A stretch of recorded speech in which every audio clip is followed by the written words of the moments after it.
Илинденското встание представува најзабележителна страница во историјата на македонското национално ослободително движење. На Смилевскиот конгрес во мај 1903 бил донесена конечната одлука за креирање на вооружено востание против османската власт. Во Македонија, во текот на 1903 година, на конгресот бил избран главен штаб од 3 рамноправни члени: Даме Груев, Володи Сарафов и Анастас Лозанчев, кои требало да го определат и датумот за почеток на востание. Бил усвоен и востанички дисциплински устав со обврски и сите револуционерни околии да одржат своји собрание и конкретни задолженија. Били свршени обсежни подготовки за креирање на вооружено востание. Се собирале и складирале храна, лекови и оружје, како и се изведувале разни вежби. Главниот штаб реши востанието да почне на 2 август 1903 година. Воедно било напишано циркуларно писмо со кое се известувале сите раководства и народот за донесеното решение. Браќа, најпосле веќе дојде денот што толку многу го чекавме да се расправиме со нашиот душман. Крвта на нашите невини загинати браќа, турската тиранија вика високо за отплата. Показената чест на нашите мајки и сестри бара да се обнови. Доста толку маки, доста толку срамви, или да пати подобро смрт отколку срамен и скотски живот.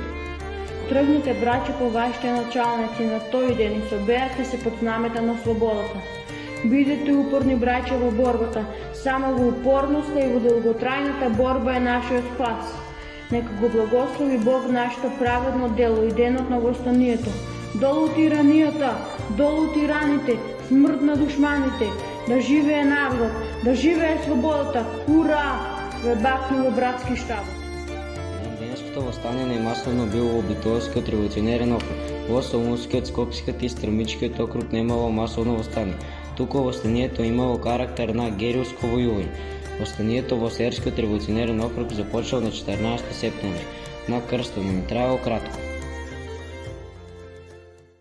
време на Илинденското востание биле ослободени голем број на македонски села, како и 3 градови, и тоа Крушево, Клисура и Невески. Ослободувањето на овие градови како историски настани ќе бидат постојан потик за понатамошната борба на македонскиот народ за создавање на македонската држава.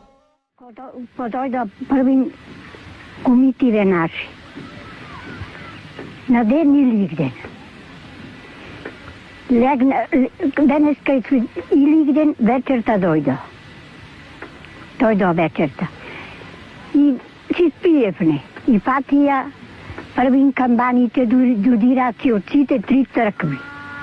Бам-бум, бам-бум. И ние туку рековне, шо е това камбани веќе одират? Пак до нас комши бевне со матер Нешкоски. И му велиме на Матејце, шо е това камбани веќе одират? Мајка ми Томејце рече, нашите рече ни дојда. И ситичките на нога бевне. Станати сите на нога. Радосни веќе што немат каде. Од тие турци што пативне никој да не пати. Беше нешто радосно, голема слобода. Крушево доби едно име уште во на време Крушевска република. Ние сите кон млади, јас дете 16 годишно, се радувавме. Нема турци повеќе. Да живее народ македонски. Гласно се викаше. Одиме по четите, кој по на Мечкинкаме, кој на Кале, кој на Слива, кој на Којовтар.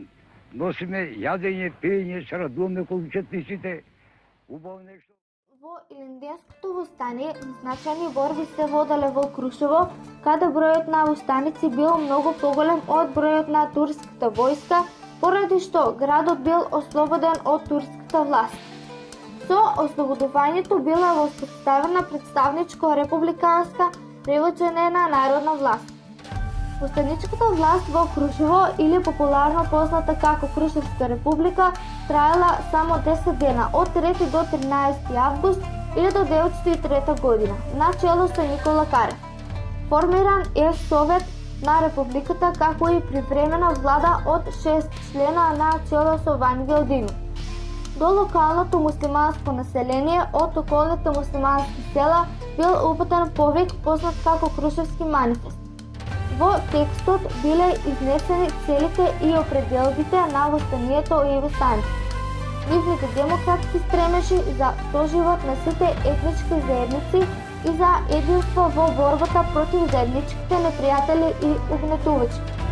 Исто така, во манифестот се повикувало локално муслиманско население да се приклучи во борбата за слобода на Македонија и било ставено до значење дека Илинденското востание не било кренато против мирното цивилно муслиманско население, туку против османлиската власт. На 12 август 1903 година Крушево било опколено од османлиската власт. Против востаниците бил испратен Бахтер Паша. Главните борби се воделе на Мечкин камен и кај местноста Слива. Во овие битки загинале речиси сите припадници на востаничките чети во борбите на Мечкин камен загинал и револуционерот Питу Гули на 13 август 1903 година. Со овој настан бил ставен крај на Крушевската република. Рекла и таму е дефердуним така бе. И рече, да изживеете, те не можем да гледам, браќа Бугарија. И стана Питу како беше, значи на стол. Како рече, браќа Бугарија, рече, Македонија да живеет, рече, за Македонија излезовме, рече, не излезовме за браќа Бугарија. И како се кажа тоа, знаеш, сепак тако, арно, побег. Си побегна Питу.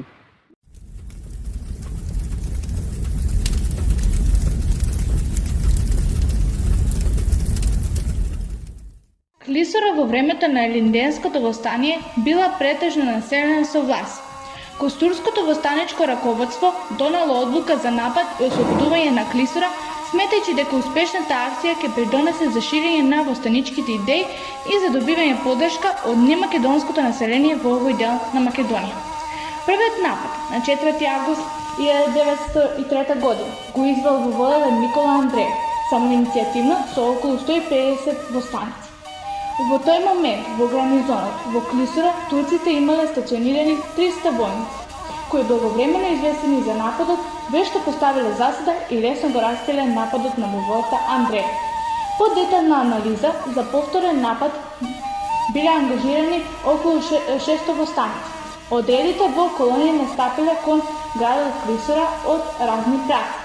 На патот за Клисура сретнале отпор од аскери.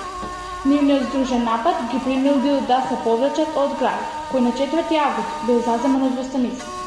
Четите влезле во градот, одушевно пречекани народ. Градот бил слободен, се до 27 август. Во него била формирана револуционерна власт и притоа била извршена нова реорганизација и распределба на силите, откако биле издадени повелби за напаѓање на околните места. Јас на тоа време бев као Калајџија во Игејска Македонија. Пошто работе по селата, со четите се среќава во секој момент. Се стегна ми вели војводата Васил Чакаларот, ти ќе бидиш као курир, пошта. Кај ќе те пратиме? Добро. За да и занаето да го работиш и за нас да работиш. Поберен од тебе немаме. Добро.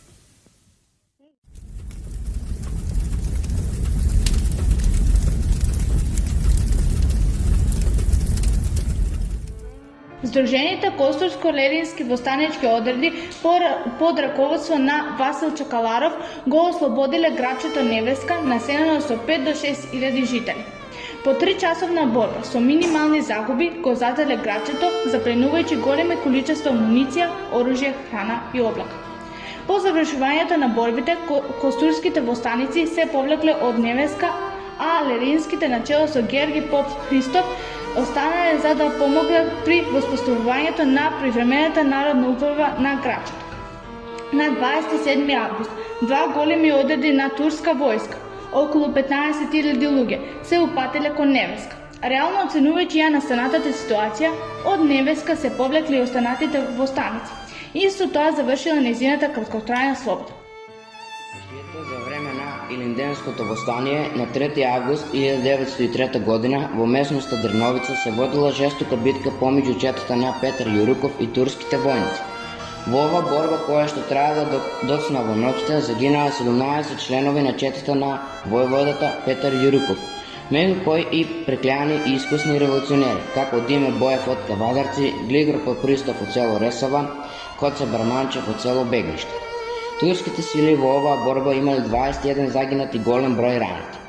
По оваа жестока борба, четата се упатила кон Кожув планина.